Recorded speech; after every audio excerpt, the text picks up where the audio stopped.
I've been having a little trouble with this mount with stars trailing. This is the optical tube assembly I'm using with the mount there. Now, it is within the weight range of this guy, but it's like at the upper end of the weight range.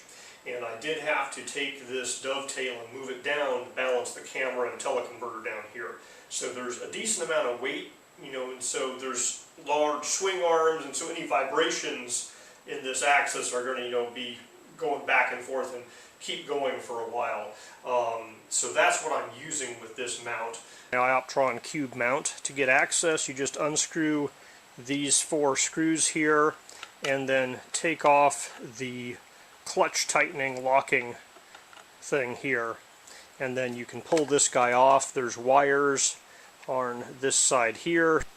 There is a 12-volt wire on the left-hand side from the battery pack that you'll have to disconnect to be able to fold this over like this. So you can just fold it over, and then you can take these guys out. The gear train here has a spring, so if you pull on it like that, you can pull this gear off. I have my iOptron cube mount taken apart here. I've taken the kind of washer and gear and the clutch mechanism here out that takes, you know, the connection from this guy here for the declination and moves it to this shaft. And I've found that when I rotate this shaft by hand, there's clicks, kind of like spots where it jerks. So I think the bearings inside are having problems. So I'm going to take that nut off and see what I can find out. So that nut was barely finger tight. I don't even think I needed the wrench to get it started. And we can see here, you know, there's 2 bearings, one on each side. And I'm going to, this one here is a little bigger. It feels okay just from my finger going around. And this one here feels gritty. You know, there's kind of definite, not good bearing feels there. So I'm going to have to see if I can find a replacement for that particular bearing. I've been having a little trouble with this mount with stars trailing. I can't say for sure that it's this bearing, but that bearing ain't right, so we're going to replace it and see if it improves things. Now the correct tool for this job would be a bearing puller. I don't have one, but I do have access from the back and a screwdriver and a hammer. So we're just going to tap lightly on 4 cardinal directions, and on the 5th tap it pops out.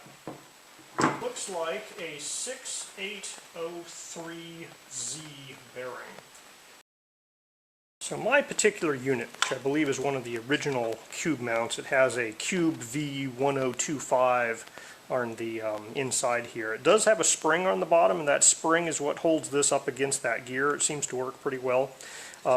So this inner bearing, that's where the gear and the declination lock hook onto, that is a 6803Z. It has an outside diameter of 26 millimeters, inside diameter of 17, and the thickness or width is about 5 millimeters, 4.95. This guy on the other side is working fine for me. I'm not taking it out. It appears to be a 6804. Just for completeness, since I'm taking this guy apart, I unscrewed these 2 screws to take that cover off. There's absolutely nothing that you would need to access in there. So I'm not even sure why they have this bit other than it connects into the battery compartment here.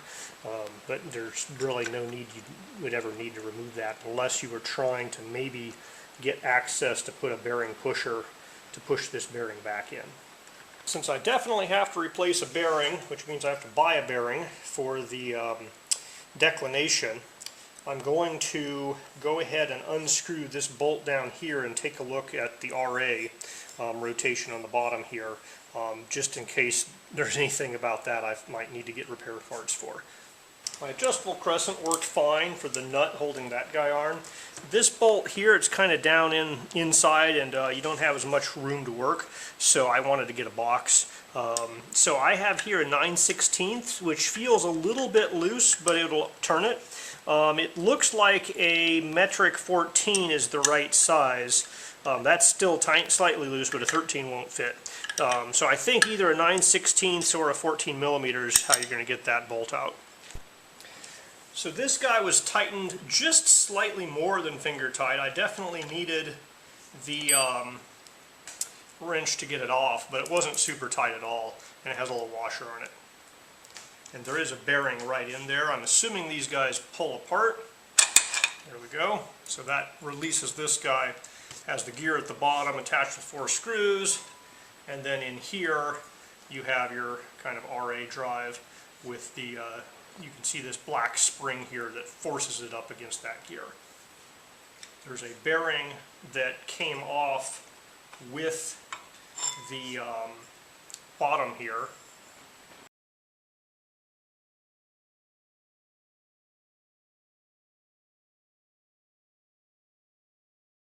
Three of the same bearings plus the one bigger bearing in here, which would make sense because that's where it needs the bigger bearing.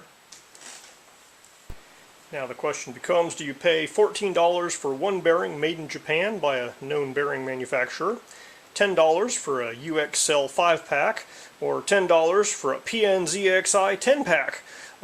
Because I'm only replacing one bearing, I'm going to go for the expensive brand name one, see how it works. The other bearings felt basically fine, so we're just going to replace just the one and see if that improves the problem I'm having. The problem I'm having might have nothing to do with the bearings in any case.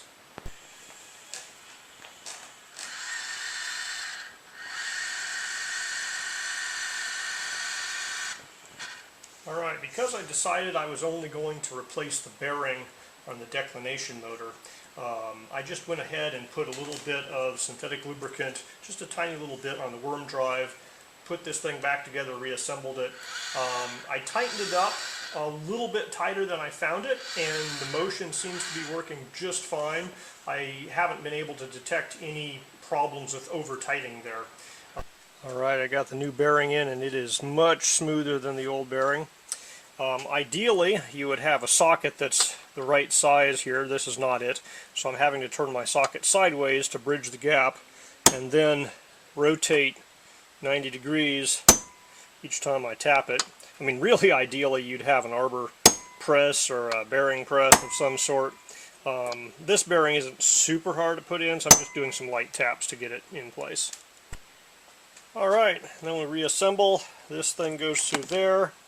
We put this nut with the kind of the bearing facing edge there down. Once we have that screwed on tight, then we get the washer, the gear train with this little plastic thing on it, and then this guy here goes on top to hold everything together. Now, you will have to push this guy away when you put this gear in, and it tensions itself up there in the spring.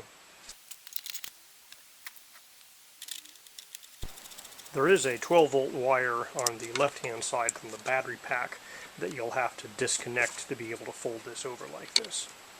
And then of course when you put it back together, you need to remember to plug that back in before you put these 4 screws in. Now I took this guy out and tested again after I replaced the bearing, and I got a significant amount of improvement. I mean, obviously this is not a guiding mount. We're not going to be doing multiple minute exposures here, but if you look at these 5-second exposures before and after, you can see star trails before and after. They're just not there. And then I moved up to the 10-second exposures, and here it's very obvious that before, you know, there's trails all over the place, and I can do a 10-second exposure now where I couldn't used to do that. So replacing the bearing has improved this enough so that I can do reasonable length exposures for stacking astrophotography.